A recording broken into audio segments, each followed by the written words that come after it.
15ویں حدیث بڑی مشہور ہے جامع ترمذی کی، مشکات میں 927، آپ صلی اللہ علیہ وآلہ وسلم نے فرمایا اس شخص کی ناک خاک آلود ہو جائے، یعنی وہ تباہ و برباد ہو جائے، یہ عرب کا محاورہ تھا، جس کے سامنے میرا ذکر ہو اور مجھ پر درود نہ پڑھے، اللہم صلی علی محمد وعلی آل محمد۔ اور ساتھ ہی دوسری بات ارشاد فرمائی اس شخص کی ناک خاک آلود ہو جائے جس کے پاس رمضان آ کر چلا جائے اور وہ اللہ سے اپنی مغفرت نہ کروا سکے۔ اتنا بہترین نیکیوں کا موسم آئے اور اپنی مغفرت نہ کروا سکے، برباد ہو جائے ایسا شخص جو رمضان میں اپنی مغفرت نہ کروا سکے۔ اور تیسری چیز فرمائی اس شخص کی ناک خاک آلود ہو جو اپنے ماں باپ میں سے دونوں یا کسی ایک کو بڑھاپے کی حالت میں پائے اور پھر ان کی خدمت کر کے جنت نہ کما سکے، اس کو بھی برباد ہی ہو جانا چاہیے جس کے پاس اس کے ماں باپ جنت کی شکل میں دونوں یا دونوں میں سے ایک موجود تھا کہ اس کی خدمت کرے۔ اور یہ جو الفاظ ہے نا کہ اس کی ناک خاک آلود ہو، برباد ہو جائے، جو ماں باپ کو کی خدمت کر کے جنت نہ کما سکے، یہ الفاظ صحیح مسلم میں بھی موجود ہے، صرف اتنے الفاظ، یہ حدیث مسلم میں بھی ہے اتنے الفاظ کے ساتھ۔ اچھا، اسی حدیث کا ایک مشہور طریق ہے، وہ مشکات میں تو نہیں ہے، المستدرک للحاکم میں ہے صحیح سند کے ساتھ 7256،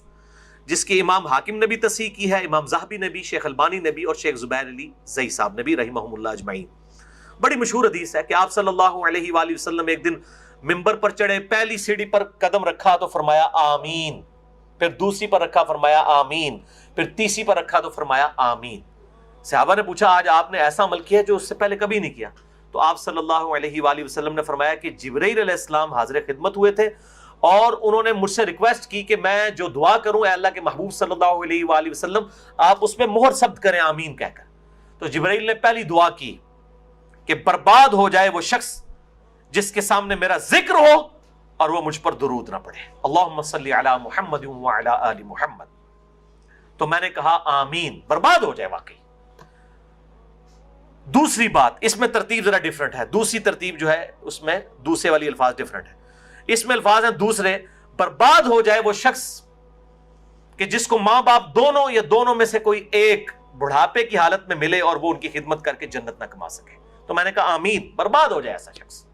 اور تیسرا انہوں نے کہا کہ جو رمضان کا مہینہ پائے اور اپنی مغفرت نہ کروا سکے ایسا شخص بھی برباد ہو جائے۔ تو میں محمد صلی اللہ علیہ وآلہ وسلم میں نے مہر ثبت کر دی کہ واقعی وہ برباد ہو جائے،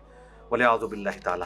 تو میرے بھائیوں بڑے پیشن کے ساتھ اس دفعہ رمضان کو اس نیت سے گزاریں کہ انشاءاللہ اس میں ہم نے اپنی مغفرت کروانی ہے انشاءاللہ تعالی۔